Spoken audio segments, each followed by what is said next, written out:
มีได้คนสนใจนะสิเจ้านี่เนาะ4คนอ้ายมา4คนน้องมา4คน น้องมา4คนเนาะเราผู้เดียวเราคนเดียวมีผัว มีบ่ มีแฟนอยู่ล่ะบ่กล้าอายุจักปีแฟนเจ้า14 ปีคนบ้านเดียวบ่จนรถขาม อยากเห็นห แล น้า จะเลือกบ่ได้ดิ อ๋อ คนสูงๆบ่เจ้าเห็นบ่ สูงขาว กันกับหลาน อ๋อ หมู่กัน หมู่เป็นหมู่เราเป็นผู้ปะเจ้าเป็นผู้เก็บ บ่ไปดูบ้านแล้วไปเก็บ เด้ ๆบ่ แล้วก็ต้องไปเก็บต่ออีก เราเก็บตัวไปอีก บ่นั่นน่ะพาไปคบสบายนะแพกเอ้ย อย่า เห็นตัวจริงหรือที่แฟนเรา เห็นหมด รอบ่ เห็นหมดแล้วอยู่นี่4คนนี่ เห็นหมดเลยสิคน บ่ได้รอ เอ้า ก็เพราะมึง เสียใจได เอาบ่ได้รอสำหรับเราดิสำหรับข่อย รอที่สุดสั่น เอาตามบัดนี้ตามสิเบิ่งนี่วันชูสิ เปิดไฟ ไป เจ้าจับต่าง เกือบจองเฮียกูจองมาแน่ ดูเครื่องนี่ค่อยก็ได้ เอาไปซีวีไว้ อื บ่เนาะ มรีวิวเครื่องเบาเตียงไป ต้องซื้ออยู่เลย ซื้อ 3นี่ละ3นี่ห้าบ่ดังดิ บ่ดังก็บ่เป็นหยังมีแต่ว่าเจ้ารีวิวให้เพิ่นแน่ข่อยสิเอาเครื่องเรามา โอ้ ได้ติ ลองเบิ่ง รีวิว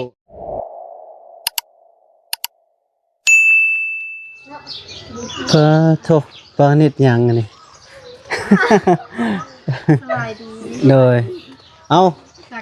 คือมีป้ายแล้วบัดนี้ เจ็บหัวอยู่นะ เจ็บหัวอืมเป็นหยังเจ็บหัวกินเหล้า เฮ็ดแต่เมื่อวานนี้ คือเรียกว่ากินเหล้าปอกซะดอก หน้าวันแหละ อืมน้องนิ่มบ่ได้ออกนาบ่กินข้าวแล้วบ่บ่ได้กินเป็นหยังคือบ่กินข้าวโอ้ เป็นเฮามันนอนนำเฮาจนหมด อืม มานอน น้านางคือตอนอยู่เบิดเนาะมื้อนี้บ่ได้ออกนาเป็นได้เที่ยงเฮาแล้วบ่ เมื่อวานนี้หักอ่ะมีขอคาสิมี อืม ตัวเขาบ่ได้เอาหน้าเลยเอาเจ็บหูซะ เจ็บหัว เลย เจ็บหัวอกหักบ่จักตอนนี้เนาะ พอดีเป็นสี่สาวมื้อนี้พี่น้องเอ้ย เอาผู้นั้นคือ อายก่อน เป็นยังอายบ่เอ้ยบ่อายนะ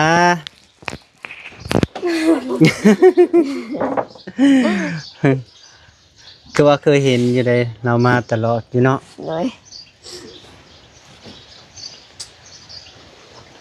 บ่ได้หามาคุงมาตำบ่บ่ได้ตำมาคุงแซ่บน้องนิ่นเนาะคืออยู่ ดำแล้วบ่นาเจ้า บ่มีน้ำว่าซั่น บ่มีน้ำเนาะสิได้กินข้าวอยู่บ่ปีนี้ แต่จะบ่ได้กิน บ่ได้ยอดทันก็ได้กินบ่ได้ยอดบ่ทันก็บ่ได้กิน เอาเลยยังบ่ยอดอยู่ เจ้าว่าสิยอดบ่ ยังไม่วานยังไม่ได้วานแม่ว่าสิวานดิ สิหวานยอดเอาและหวานเฮ็ดหยังตัวฮอดเนาะ หนาว เอาเมื่อคืนนี้ก็แต่งหนาวเดี๋ยวนะถึงจะเป็นยาวเลย เรียกว่าใส่แค้นคำเมื่อกี้นี้ก็ตกใจ ใครเขาว่าจะใส่แบบ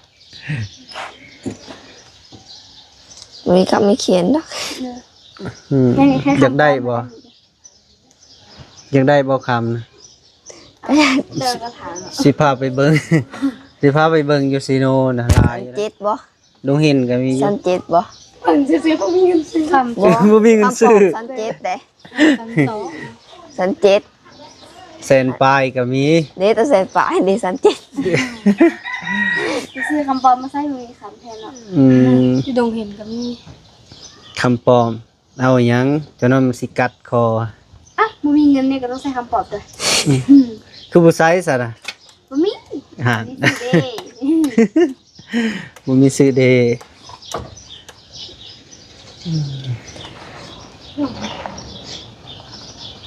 คือเดียวว่าพากันออกนาซะดอกเป็นได้สี่ห้องน้ามันยังบ่ทันดำเนินทาบ่ ไอ้นุ่นเด้ทาเป็นอยู่บ่ เราไปหน้าตลอด เอาเฮ็ดเทน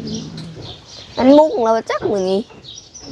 วันนี้เอ็ดอันแล้วเราก็เอาแปลงขึ้นไปปลูกแล้วดิ ซื้อสังสีใหม่บ่ หญ้า เอาหญ้าไผตัวนี้บ่ เลย หญ้ากับสังกะสีตัวใดทนกว่า แล้วก็สีทน สังกะสีบ่ค่อยว่าหญ้านะทนกว่า จังได๋ก็เป็นปีนี้แหละปีหน้าก็ จะนอนเป็นปีนี้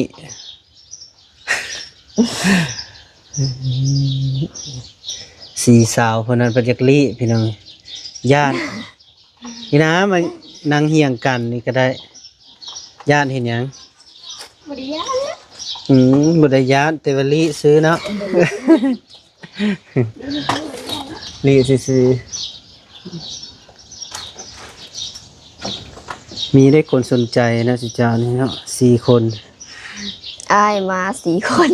แม่น้องมา4 คน น้องมา4 คนเนาะแต่ น้องมา FC ห้าคน FC นะมีได้ผู้สนใจน้องนิ่นนะน้องนิ่นผู้มีผู้สนใจอยู่ เดี๋ยวบอกเด้อ บอกมาดูเฟซเป็นยังไงซื้อเฟซเจ้านะ เอาเด้อ เดี๋ยวบอกเด้อบอกหึงเด้อ มีผู้บ่าวแล้วติมีเบิดทุกคนแล้วบ่ บอก ยังเนาะ อยากให้เฮาได้ซื้อ ผู้ได้โสด เอาก็โสดได้ เฮาก็โสด น้องนิ่นเด้ เด้อ เจ้าซื้อหยังเจ้า ซื้อเศรษฐี เศรษฐี เศรษฐีพันล้านได้ เศรษฐีพันล้าน เศรษฐีอายุจักปีเลยเจ้า 14 14 ปีเรียนหนังสืออยู่ติยังเรียนอยู่บ่ ปี เฮียนผู้ได้เฮียนผู้นี้ก็เฮียน ออก3เพลงนี้ ออก3เฮียนหนึ่งเฮียนห้องใดล่ะมอ ปีนี้ก็เป็นค้างห้องเลย ข้างห้อง เด้อ เอาเป็นยังคือกลางห้อง เป็น เราไม่ได้ไปถึงเลย บ่ได้ไปเซ็ง บ่ได้ บ่ ไปเอาเงินนะ ปีนี้บ่ได้ไปเซ็งบ่ ไป ไปน้องมานึงแล้วปีนี้ มหนึ่งบ่ เปิดโรงเรียนเนี่ยมัน 14 ปีมหนึ่งก็ไว้ล่ะตอนอายเฮียนเด้อายุ14 ปียังอยู่ปห้าอยู่ ก็ยังจบเสยคันตั้งใจเฮียนก็บ่โด เรา น งอยนะ หึ มันเราหนัง หนังเงา จะภาษาบอกเลิกแล้วนะ บ่ ผู้สาวสิ ผู้สาวบอกเลิกบ่ มันมีภาษาใช่บอกเลยสาวอยู่วันนี้โอ้ยมึงก็ว่ากระบาดเนี่ย บอกกระบาบอันนี้ยังมีผู้บ่าวอยู่บ่หรือยังบ่อยากมี บ่บ่เลย ผู้ใดสิอยากเอาผัว เอาอันนี้ว้าว อัน เด้ นี้ว่าซ้ อันนี้ว้าวเด้เนาะ อืม ำมึงแหละ น้องฟ้าเด้ เอาว้าวมาใส่ มึงบอกมึงสิ ใหญ่ก่อน ใหญ่กูกูใหญ่กว่า ไง กู ก็เอาเป็นว้าวเนาะ มึงใหญ่กูมีผู้บ่าวก็ไปเอาเคยบ่ เด้ดูค่ะมันนี่ ก็มีนะ คือเห็นเฟซไว้ว่าคิดฮอดผัวเด้ว่า เอ้าบ่ตอนนี้ยังบ่มีเลยเด้เอาเลิกอันนี้ บ่ เอาเลิกละ อืม เอาเลิกอันนี้ คือว่าคิดฮอดผัวเด้ว่าอุ้ยพอดีน้าบ่าวตกใจว่าเอ้าคือว่ามีผัวติ เอาเลิกอันนี้ เลิกไว้เนาะจะน้อยเขาเสียใจอกหักต่ออีก เลิกเมื่อคืนนี้ อื่นนี่ได้พักกันนะ เอ้า นางลินอยู่นี่ เลิกตลอดเนาะ เ เอาคนเดียวนั่นเด้ จะน้อยก็อกหักไปทาสีห้องน้ำอีก คนเดียวนั้น แปลกได บ่อกหักเมื่อคืนนี่พู จะน้อยก็เสียหญ้าแถวนี้อีกอกหัก แล้วเมื่อคืนนี่พุ่น น้องนินได้ซะบ่ได้เลิกติ เลิกบ่ได้ดอก ยัง ว่า อ อยู่ ยู่ ใน ไกล ใจเสมอ บ่เลิกบ่ได้ดอกว่าอยู่ไกลเด้ น้องเศรษฐีได้ซะอยู่ไส บ่มีแฟนแล้ว บ่มีแฟน เลยแล้ว น้องป้าเด้ยังบ่มี อยู่มีแมว ยังมี ไม่เอา แมว บ่มีไผเอา ลูกมีเธอคนเดียว เสร็จบาดนี้ มีแต่เราคนเดียว ผู้บ่าวเสียใจเลยฮะผู้ใด แต่เราคนเดียว เราผู้เดียว เราคนเดียวมันมีผัว เนอะ บ่ มีแฟน ตัวตอนนั้น เออ อยู่เราบ่กล้า อายุ เลิก จักปีแฟนเจ้า สี่ 14 ปี คนบ้านเดียวบ่ จนรถขาม อย่าเห็น อัน ห แร น้าก จะเลิก เลย บ่ นะ ได้ดิ อ๋อ เออ คนสูง คนสูงๆบ่เจ้าเห็นบ่ ๆสูงขาวกันกับหลานนี่ โอ้หมู่เป็นหมู่กับเจ้าเฮียนห้องเดียวบ่ บ่ ออกละ บ่ได้เฮียน หนาวเลย ฮักอยู่ติ บ่ หมดเลยเลิกคุบครับ เลิกคบอีก จะมาทำกันจะทำคุบแล้วก็คนนี้ เออ คนนี้เลิกไปโดนคนนั้นตายเลย บ่เลิกนี่ไปนี่ เลิกนี่ไปนี่นี่กลับไปกลับมาคน ผู้เดียวเนี่ย บริญาตเดี๋ยววันนี้เลิกปะเลย เลิกปะเลย คนใหม่ เฮาอีละปะ ป้าเป็นป้าป้าจะแทก บ่เราเป็นผู้ปะเจะเป็นผู้เก็บ บอเป็นบ้านเลยเก็บ เด้ บ่ แล้วก็ต้องเก็บต่ออีก เราเก็บตัวไปอีก บอสนั่นน่ะค่อยไปคุกบ้านนะแทกเอ้ย อย่า คนใกล้เลย คนไกลเนาะ เอามึงแซงกูไปคุกศพผ่านเรือ ไปคบซะแถวดงหินโพอัสสพร มีเพเอา มีแล้วเจ้ายังเลือกอยู่เนาะ เอาวันนี้เลื่อนเลยเขาบอกเอาก็เลยต้องเอาเขาครับ ยังเลือก วันนี้นะยังทำใจอยู่ติ เดี๋ยวยังทำได้อยู่ โอ้ยเจะน้อยกะคือเก่าเอ้ยเนาะกะบ่เป็นหยังคบก็คบไปกะน้ำบ่าวจะให้ฮอดอายุ20ปีซะ เขาไปซื้อแหละ อืม มือยังพอได้ใส่ลงกระจับ เดี๋ยวเอาอยู่เบา ก็เซ็ตเลย เอาอยู่เบาสิเซ็ตไม่เอา อืม บริเสร็จ ก็ลองเซ็ตเลย เด้ ยันเราก็ถ่าเจ้าเซ็ตไปบ่จัก ลาวเขาจะบอก หึ คนไทยใส่ร้อนนะ ของเจ้า บริเวณของข่อยเลย เอากินเดี๋ยวพิว ของไผซะ โมเมนต์ของโต ของข่อยนั่นแหละ อ่านโมเมนต์ หมูแล้วไปซะนานเห็นบ่ มูกับมูเนี่ย อย่าไปซิมไปตัวทีบเลยเฮ้ย นี่ กับมู เพิ่นได้ยินได้นี่นะไมค์ไกลๆอยู่ ซิมกับมูเลยค่ะ เพิ่นเคยมาหาอยู่ติ วันนี้ เดี๋ยวตัวว่าเขาแบบเอามาปะเรามุนั้นเด้ บอเลยมูนั่นเป็น เอาไปดินแล้วเอามาปะเรามุนั้นเด้ตัว ไปพรมเดียวบ่ เลย จันละมาก่อน เลยแล้วต้องรับเพิ่นเนาะบุกเลยกับประตู ไม่ ไปเลย ลูกกลาง นี่ อ้าว สบัว ไปนอนหลับ เด้ บอคอยลูกกลางเลย ไปลินอยู่เฮือนเพราะว่ามันนอนหลับบ อแอบไปเสียงแหบ แสดงว่ามีอันปรมีมาคุมเลยนะเนาะเสียงแหบเลย เรารับนำมาปะไปนี่ เรามาปาผีหลอก มาแล้วมาย่างทาง เรายังมาปาผู้เดียวเราผีหลอกอ่ะนี่เด้นี่ พี่น้อง ดอกเลยสิ เอามือผีมืด ยังไม่ได้ว่าผีดอกคือว่ามันหนาลูกคือซื้อ ผีหลอกมึงเลย ยังไม่ได้ว่า กูจะบอกก่อน เจ้าน่ะเห็นตัวจริงหรือที่แฟนเรา เห็นมืด รอบ่ เห็นมั้ยนะอยู่นี่4 คนนี่ เห็นมืดเลยสิ บ่ได้รอ เอ้าเสียใจได เอาบ่ได้รอสำหรับเราดิสำหรับข่อย รอที่สุดสัน เนาะพลอยเท่า สำหรับเราเพิ่งเป็นหมู่หรือเบิ่งมันน่ะบ่ได้รอเลย น่าบ่ เอาบ่แฟนมึงได้ซะ ต่อยกันห้าง ว้าไปเลย อายว่ารออยู่เอามาแม่เงินนะใครยอม ค่อยบอกเป็นเงินให้เจ้าแหละ บอก เจ้าค่อยซื้อไอเห็นมั้ย ฮะ ไอเห็นมั้ย ว่าไป ยัง ซื้อ ไหน นั่นดิ น้องฟ้าเด้รอบ่ รออยู่ รออยู่เด้ ดี เอาเงินให้เราเลยจิเจ้าอยากกินหยัง อีเข่าตัวนี้นะ อยากกินข้าว มาดีเข่าเลย ไปเป็นนึ่งข้าวให้เรา เอาสตัวมีละ อืม ใช่ไหมสวยเข่า ไปหาข้าวให้เรากินเลย เรามานอนเราจะมีดึงข้าว เรามานอนยังบ่ทันกินข้าว เห็นเขาเนาะเขาเจ็บหูแล้วเขานอน กินบ่ เลย เป๊ปซี่ อันจะซื้อเคยกิน คนสิซื้อดอกนะคนสิถามนี่กินบ่ จะไม่ซื้อมาเลยค่อยสิ เอ้ยคนบ่ได้ไปซื้อใดไปสิไปซื้อทำไปซื้อไปจาง โอ้ย แฟนเพิ่นรอได้แฟนเพิ่นเลยเจ้าเห็นบ่ฮาม เห็นเนาะเลยคือหน้า เห็นบ่ เราไม่ละโหไม่ดี โอ้ยเขาจะเจอ ตอนนั้นเราคงกำลังว่าเด้มาซ้อนวันนี้คุณเธอใด หน้าเอาเก้าเป็นเราแล้วแล้วกันเลิกแม่วันนี้ บ่ บ่ มันบ่เข้าใจกัน โอ้ยยั่วไอ้มู่มาเฮ็ด เอาบ่เข้าใจกัน แล้วเลิกเนาะ บ่แม่น เอ้ยบ่ได้สิเจ้านี่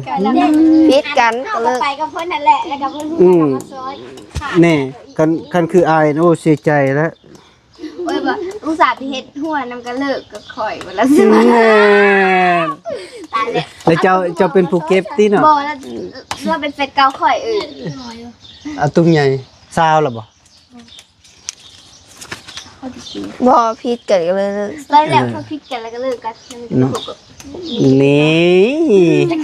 เป็นหมู่กันเลยนี่ เป็นหมู่เลยวะ ตะกี้กับตอนเลิกกับแข่งกันแล้วก็เป็นบูกัน ครบแล้ว ผู้ใดเด้ข่อยสิชื่ออยู่ได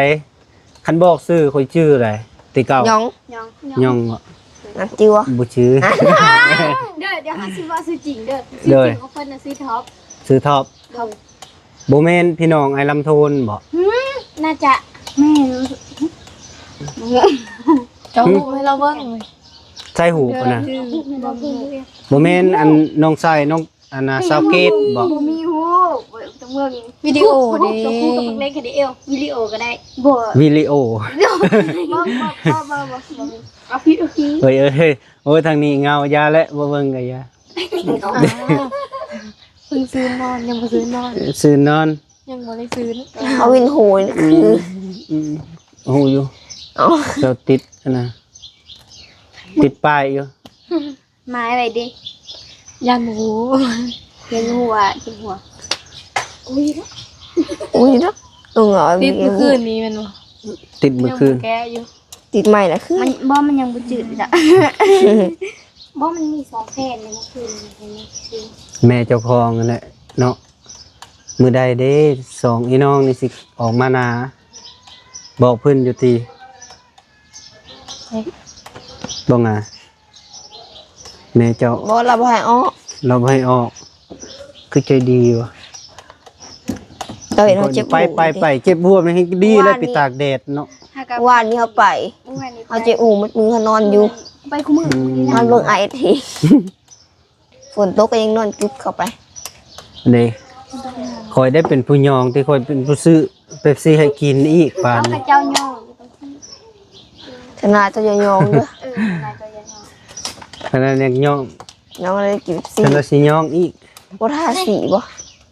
หึ ทาสีของเราได้ให้เราซอยขอบใจหลายๆเด้อ โอ้ย เขาจะคาจะแวน นัดมื้อใดสิทาสีนี่ มื้อ เบิ่ นี้ งเด้อบ่อนาคตยังสิเอาโซลาร์เซลล์มาอีกเด้แล้วสิติดโซลาร์เซลล์พร้อมทาสีพร้อม เพื่อนอื่น ประมาณอยู่มื้ออื่น อาจจะบ่ได้มาเพราะว่าคนอยู่ในค่ายน่ะเสียชีวิตประมาณอยู่วันศุกร์ซะไป2-3มื้อ วันเสาร์เหมือน วันอาทิตย์ อาทิตย์บ่วันนึงเสาร์วันจันทร์บ่ วันศุกร์ประมาณวันศุกร์ วันศุกร์หน้าพุ่นน่ะ แม่นะวันศุกร์สิมาเนี่ย ปักดึง ยังโดนบ่โอ้ยเป็ดหนึ่ง จะเดินอยู่ได้ปะ โดนบ่ พากันเย็นกินกันไปงา ไปเอาจอกแน่ บ่บอกเลิกอะไรก็ แม่บอกเลิก บอกเลิกบอกว่าเมื่อคืนนี่แหละซึ้งเอาเฮ้ย ซึ้งเลย เขาจองนี้ด้วย เอาจอก บอกที่เจ้าเรามาปลอบใจเรา ไม่ไปบอกใจ เอามาปลอบใจเนาะมาอยู่นำกัน เอา เนาะ บ่ได้ให้ เลิกกับผู้บ่าวเมื่อคืนนี้นะ เอาบริให้ดิ ไปลงมานะทำมาลีน้ำซุปคุ้ม เออ ไปเลยพากันนั่งเล่น บ่ได้เซ็ดน้ำตาบ่บ่ได้เซ็ดติ บอกคนเก่งไปเสียตาย้อยซื้อ น้ำตาย่อยซื่อ นั่นแหละกันเห็นได้เมื่อคืนดินะ ย้อยทันเลย ยังต้องซื้อ ๆย่อยซำนี้ ไม่ได้พี่ตัวพี่ ตัวพี่ให้ใครแหกเนี่ยเมื่อคืนเนี่ย เอาเป็นหยังนี่บ้านนี้ แต่ใจว้าว อุ้ยเนาะ ไม่ได้เป็นอย่างกันก็ให้นะ น้อยใจไม่ น้อยใจ ยาก บ่ล่ะ ขอหาวักดูไป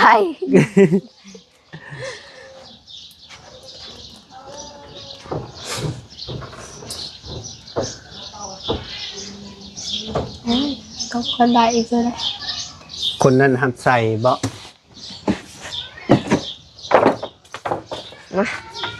โอ้ใจดีเลยเนาะ มือออกจอก เนี่ย โอ้ยเอา มา มา ติดดนแล้วคนยังบ่ชื่อซื้อ เอามาอีก อะไร เอามาอีก ซื้อง่อย อันนี้ ง่อย เนาะ เตาง่อย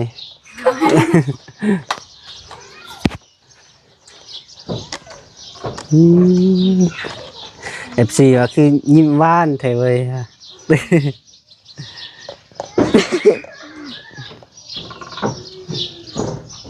ยอมเลยคนอกหักเป็นไข้เนาะ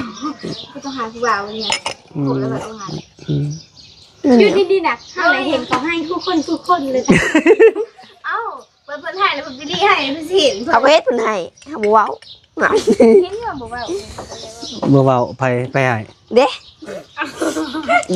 ไป เอาเขาบ่เว้าเสื้อตัวนี้ แสดงว่าจุเจ้านี่อกหักน้ำผู้บ่าวหมดทุกคนนะที่นี่ บ่ ก็เขาบอกมีผู้บ่าวกันเลย บ่โน บ่ได้ฮักได้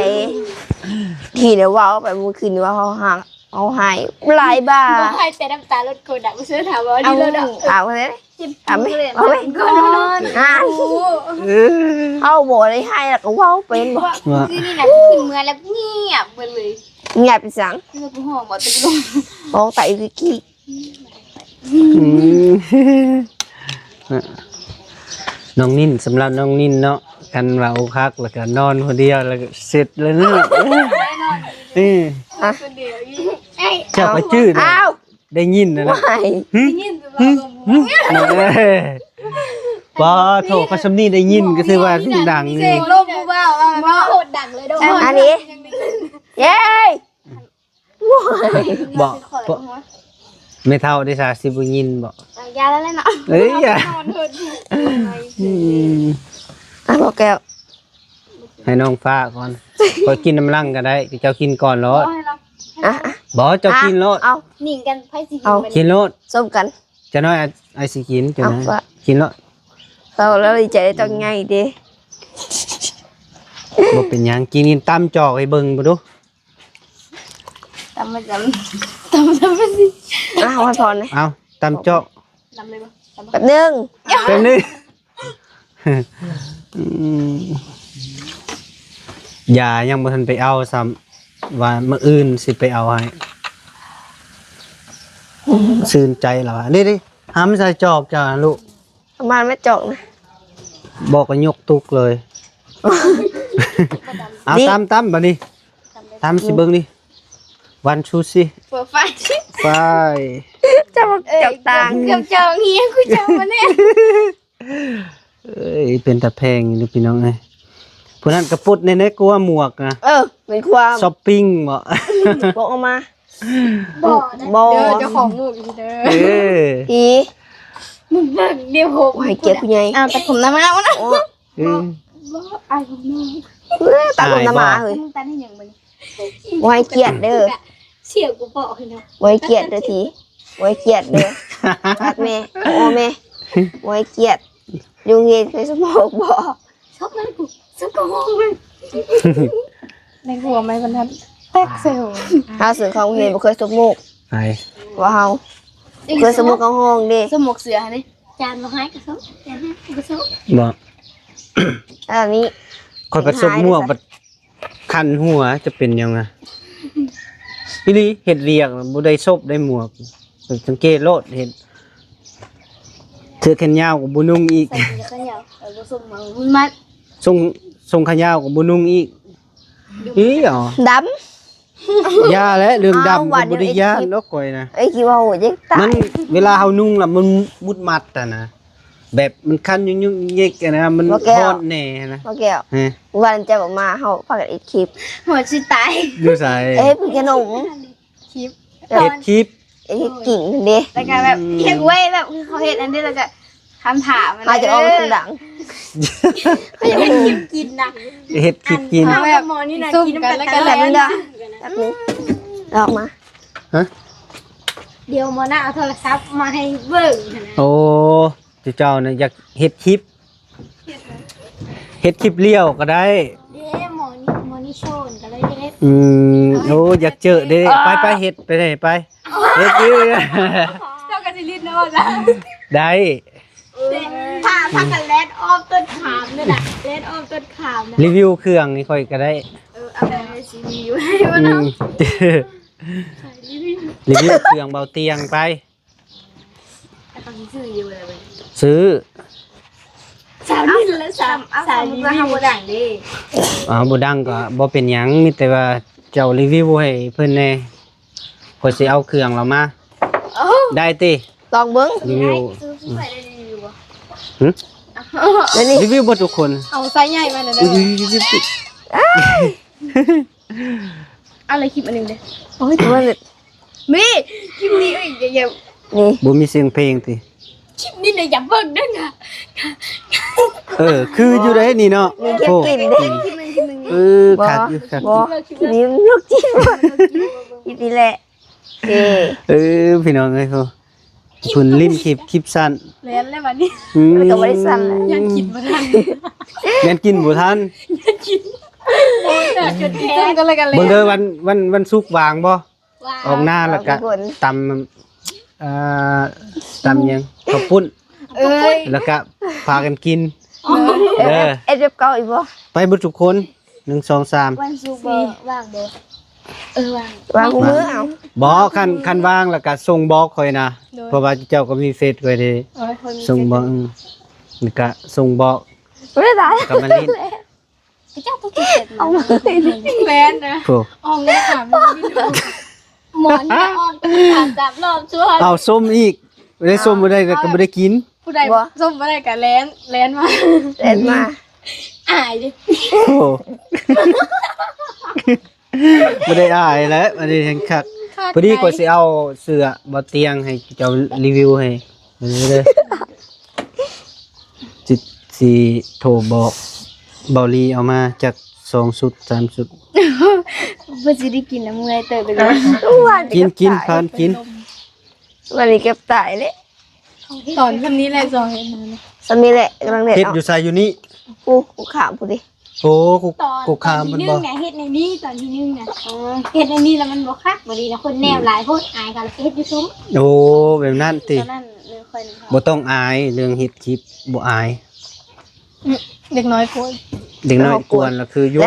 แบบมันแซวแล้วก็มันบ่คัก กล้องมันตัดแป๊บไปเลยก็เลยไปเฮ็ดอยู่พุ่นเอา อันเด็กน้อยเขาก็มาโกนนำก็เลยว่าเฮ็ดอยู่ซุ้มเขามา กงตัดกงก็ตัดปุ๊บ ตอนอีทเนี่ยเฮ็ดแต่3คน อัน แต่ นี้ ได้ก็บ่ได้กินแล้วก็เล่นอ้อมมากิน มาแล้วก็จับไปแล้วก็ส้มอีกโคตรเลย อันเฮากินกับหมอนี่นะหมอนี่น่ะพูดทิมหมอนี่มาก่อนหมอนี่แม่ไปขอมา เกือบมีเอาทางทาง โอ้ยเขาทาอยู่ได้เนาะ อยู่เขาแบะไม่โคนมัน เขา เนาะ ทาอยู่ เขาแบะไม่โคนมาเลยปุ๊บก็บ่ได้ บ่ เฮากำลังกินเอาเฮ้ยเนาะ ว่าจะกินเงินมื้อ ว่า แล้ว จะ แม่ กิน ไป เด้อ ขอ หมอนี่มันแม่ขอมาสิ อืมเขาทาแล้วดูหน้าคักอยู่หน้านะเนาะ น่ากังวลอยู่ บ่แบบว่ามันกวางเด้บ่เฮาสิแล่นอ้อมแล้ว บ่ ก็ ได้เล่น โอ้ ไก่ปานใดดอก เวลาไก่ดอกมือ วัน บ่แบบอันน่ะให้หน้าเด้เฮาเล่นไปพุ่นแล้วก็มา ฝ่า เอาก็ตั้งอยู่ โคกก็อยู่กลางเลย อันนี้น่ะเอากระคุแล้วกัน เอาหูก็ขาตั้งกล้อง คักเลย กล้องสั้น คู่สองอันนะคู่ นี่น่ะส่งอันตังอยู่นี่ตัง สองอันน่ะบ่ คู่ขาวอันนี้ เก็บอยู่บ่ เก็บไว้ พอดีว่าทิ่มเลย